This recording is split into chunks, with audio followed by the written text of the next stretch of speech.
نحمده ونصلي ونسلم علی رسول کریم، اما بعد۔ بڑی ہی خوبصورت انداز میں حضرت مولانا تنویر معاویہ صاحب ختم نبوت کے موضوع پر جو ہے اپنا کلام پیش فرما رہے تھے۔ ہمارا یہ پروگرام ماہانہ تحقیق المسائل کے نام سے منعقد کیا جاتا ہے، تو یہ بات ذہن میں رکھنی چاہیے ہمیں، کیونکہ کل میرے والد محترم حضرت قاری عبدالحمید صاحب حافظہ اللہ تعالیٰ کا رحمۃ اللہ علیہ کا انتقال ہوا ہے۔ تو یہ نہ سمجھا جائے کہ یہ کوئی تعزیتی پروگرام ہے، نہ کوئی ایسا ہم ماحول بنانا چاہتے ہیں کہ بھئی یہ تعزیتی پروگرام ہے یا کوئی کل خانی سمجھ لے، ایسی کوئی بات نہیں ہے، کیونکہ یہ ہمارے مسلک میں بالکل نہ تعزیتی پروگرام ہے اور نہ ہی کل خانی ہے، تو اس لیے اس کو یہ بالکل نہ سمجھا جائے۔ بس اوقات یہ ایسے پروگرام جو ہے جو اتفاقاً ہوتے ہیں تو یہ دلیل بن جاتے ہیں کہ فلاں نے بھی کرایا تھا، فلاں نے بھی کرایا تھا، تو اس لیے ہم اس کو دلیل بھی نہیں بنانا چاہتے۔ کافی سارے ساتھیوں نے یہ کہا تھا کہ بھئی یہ پروگرام جو ہے ملتوی کر دیا جائے، کیونکہ ختم نبوت کا دینی پروگرام ہے اور پہلے سے چلا آ رہا ہے اور ہر مہینے جو ہے اس کی تاریخ طے ہے، تو اس لیے ہم نے اس کو ملتوی نہیں کیا۔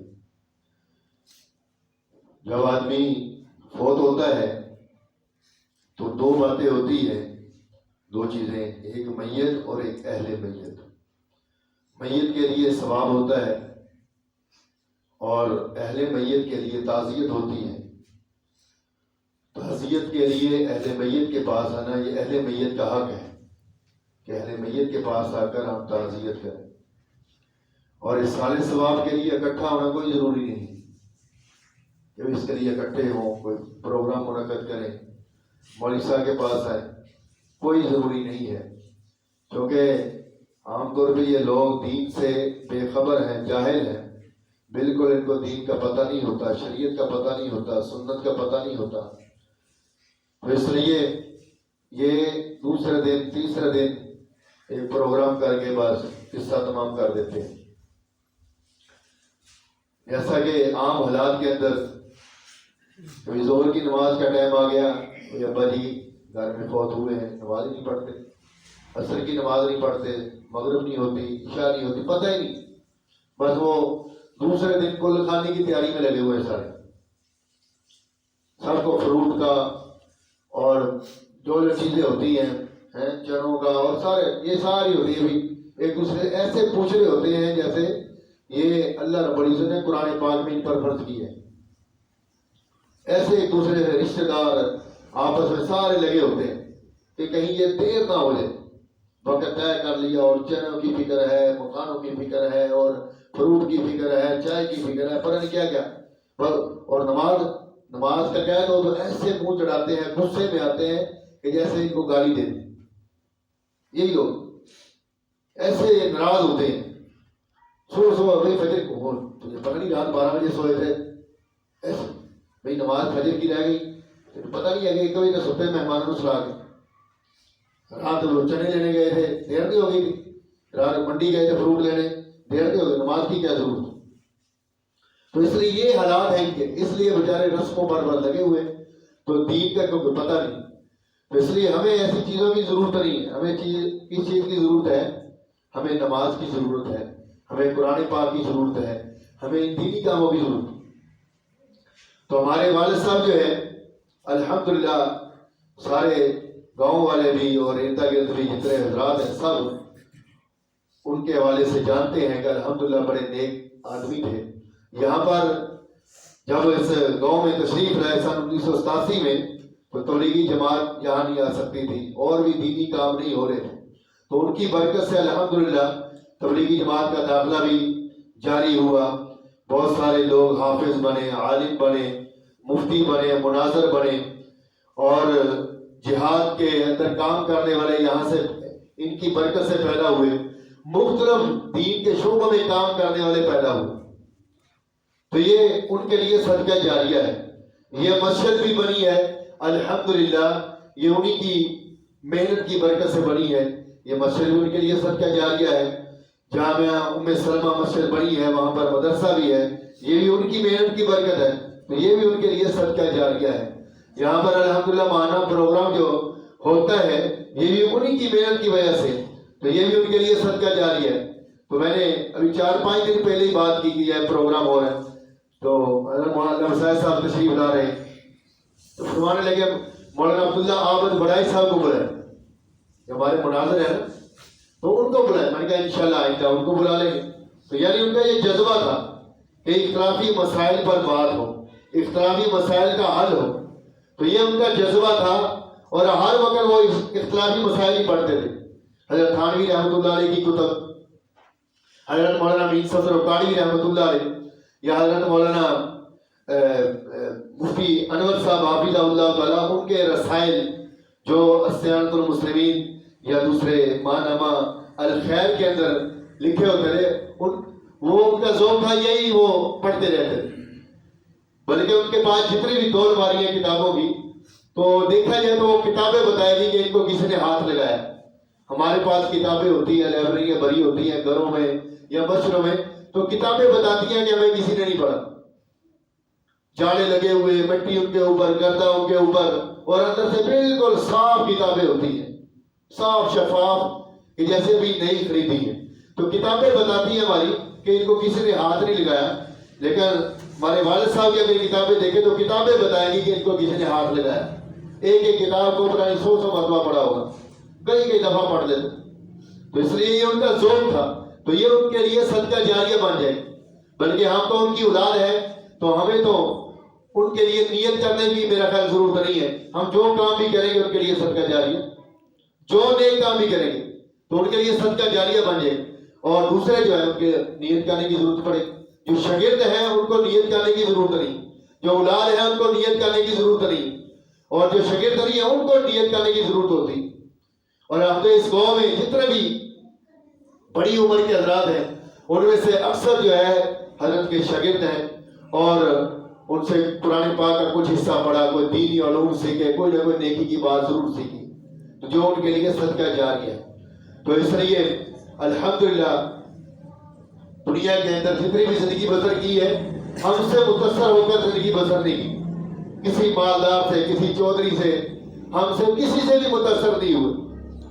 اگر ہم نے بتایا کہ ہم نے جو ہے نیا گھر بنایا، مسجد کو جو ہے بہت اعلیٰ بنا دیا، بڑا پیسہ لگا دیا، بالکل متاثر نہیں ہوئے، بلکہ اعمال کا پوچھا بھی اعمال کتنے جاری ہیں، نماز کتنے وقت ہوتی ہے، نمازی کتنے ہیں، فلاں نماز پڑھتا ہے کہ نہیں پڑھتا، کسی کے بارے میں بتایا کہ فلاں نے اتنے 1000 روپیہ دے دیا، تو یہ نہیں کہا خوش نہیں ہوئے، بلکہ یہ کہ بھائی بتاؤ یہ نماز پڑھتا ہے کہ نہیں پڑھتا، نماز کتنی پڑھتا ہے، تو نماز کے حوالے سے پوچھا۔ اور الحمدللہ اس دن بھی جس دن اسپتال لے کر گئے تو قرآن پاک بھی معمول کے مطابق پڑھا، اور جو ہے نماز بھی معمول کے مطابق عشاء کی پڑھی ہے۔ تو ایک مہینہ پہلے کہنے لگے مجھ سے قرآن نہیں پڑھا جاتا، تو میں نے کہا دن میں کتنے پارے پڑھتے ہیں؟ تو 7-8 پارے ہیں،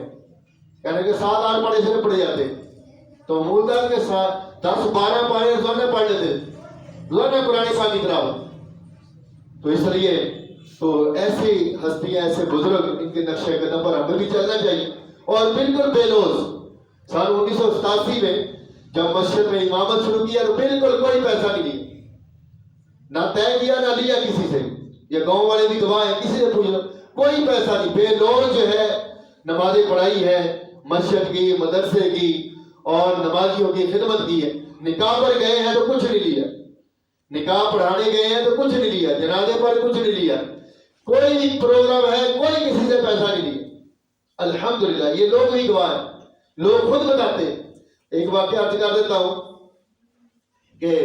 ہمارے یہاں ایک ساتھی ہے، میں گتے کا کام کرتا تھا تو میرے پاس آئے،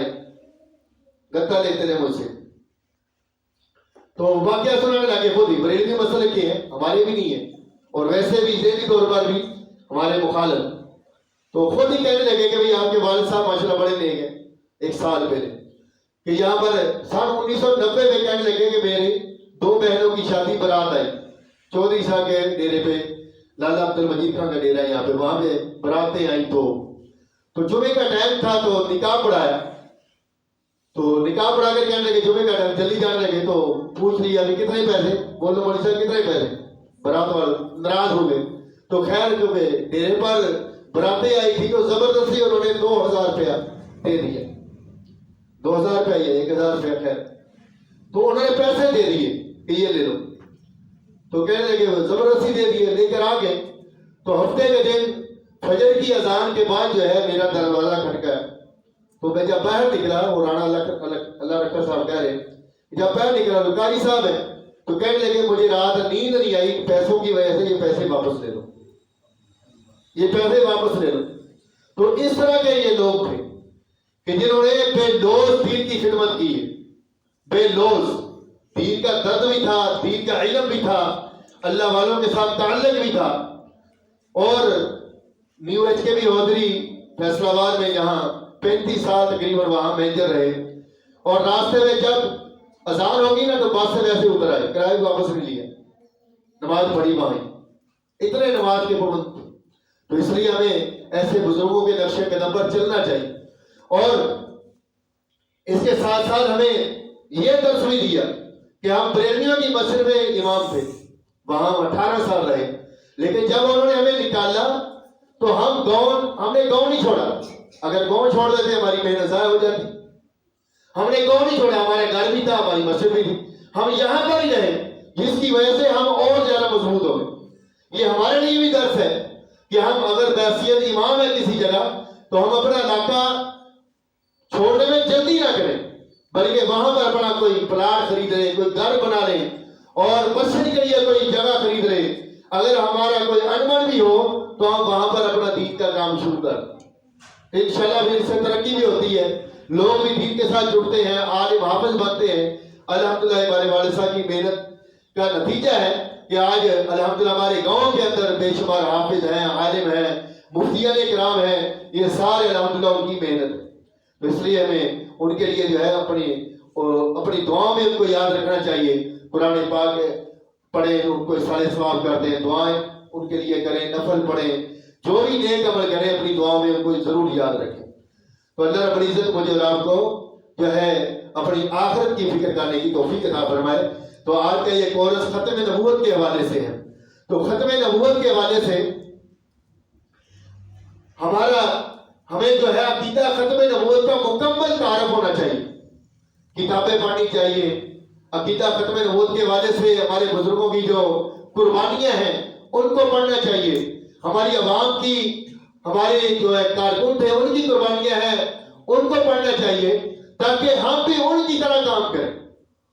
ہم بھی ان کی طرح کام کریں۔ اس لیے آج بہت ساری آوازیں آتی ہے، کوئی چیز خریدنے لگو نا کہتے ہیں یہ مرضی یار اس کے بیچ میں پڑے ہوئے، مرضی کون سا اس کے بیچ میں؟ تو اس طرح کی آوازیں بھی آنا شروع ہو جاتی ہے، جس کی وجہ سے ایک دوسرے کے ساتھ دوستی، ایک دوسرے کے ساتھ تعلق اور عقیدہ ختم نبوت کی جو محنت ہے وہ اس علاقے کے اندر کمزور ہو جاتی ہے اور ان کی محنت بڑھ جاتی ہے، جس کی وجہ سے بہت سارے علاقے ایسے ہوتے ہیں، آپ نے بھی کارگزاریاں سنی ہوگی کہ وہاں پر یہ مرزئی عورت کا جو ہے مسلمان مرد سے نکاح ہو گیا، یا مرزئی مرد کا مسلمان عورت سے نکاح ہو گیا، اب فتوے پوچھتے ہیں، پریشانی ہوتی ہے۔ تو اس سے بہتر ہے کہ ہم اپنی محنت کو مضبوط کریں۔ اپنی محنت کو مضبوط کرنے کا طریقہ یہی ہے کہ ہم اپنے اکابرین کو پڑھیں اور ان کے مطابق جو ہے عقیدہ ختم نبوت ہو یا کوئی بھی اور محنت ہو کے مطابق جو ہے محنت کریں۔ ایک واقعہ سنا لیتا ہوں، میں گتے کا کام کرتا تھا، تو یہ ورکشاپ ہے ہمارے قریب ہی، تو وہاں سے میں ایک ڈسپینسری ہے وہاں سے گتا لیتا تھا، تو مجھے پتہ چلا یہ مرضی ہے تو میں نے گتا لینا چھوڑ دیا۔ ایک اور دکان تھی وہاں میں نے گتا لیا، تو مجھے کہنے لگے وہ ڈسپینسری ہے ادھر سے بھی گتا لے لو، میں نے کہا وہ مرضی ہے میں نے ادھر سے گتا نہیں لینا، کہنے لگا میں بھی مرضی ہوں۔ اب میں نے گتا جو ہے خریدا اور اپنے رکشے پر لاد لیا، پیسے بھی دے دیے، یہ سارا معاملہ ہو گیا۔ تو میں نے کہا بھی آپ اگر مرضی ہیں تو آپ اپنا گتا اتار دیں، میں نے ویسے اتار کر رکھ لیا۔ میں نے کہا اگر پیسے واپس کرنے ہیں کریں، نہیں کرنے آپ کی مرضی ہے، کیونکہ معاملہ طے ہو چکا ہے، لیکن میں نے آپ کا گتا نہیں لینا، میں نے آپ کا گتا نہیں لینا۔ تو الحمدللہ میں نے یہ تھوڑا سا مجاہدہ کیا، تو اس کی برکت سے ساتھ ہی روڈے گاؤں ہیں، تو وہاں میں گیا تو ایک ساتھی نے مجھے آواز دی کہ یار یہ میرا گتا پڑا ہے، رات بارش ہوئی یا گیلا ہو گیا تو یہ آپ ویسے واپس لیں، میں نے گرانا تھا ویسے واپس لیں۔ تو میں نے اس کو پیسے بھی دینے کی کوشش کی تو اس نے 500-600 روپے رکھ لیا، لیکن وہ ویسے ہی مجھے گتا دے دیا۔ تو اس قربانی کی وجہ سے الحمدللہ یہ میں کارگزاری سنا رہا ہوں کہ مجھے تقریباً 3-4 ہزار روپے کا نفع ہو گیا۔ لیکن اگر ہم قربانی کریں گے تو انشاءاللہ اللہ رب العزت ہمیں ضرور نفع عطا فرمائیں گے۔ تو اس لیے ہم قربانی کریں، ہم تھوڑے سے مجاہدے کریں۔ آج ہم چھوٹی چھوٹی باتوں پہ جو ہے ہم دوسروں کے ساتھ مل جاتے ہیں، چھوٹی چھوٹی باتوں پہ ہم اپنا مسلک بھول جاتے ہیں، ہم اپنے اکابرین کو بھول جاتے ہیں، ہم جو ہے اپنے مدرسے کو بھول جاتے ہیں۔ تو ایسا کبھی نہ کریں۔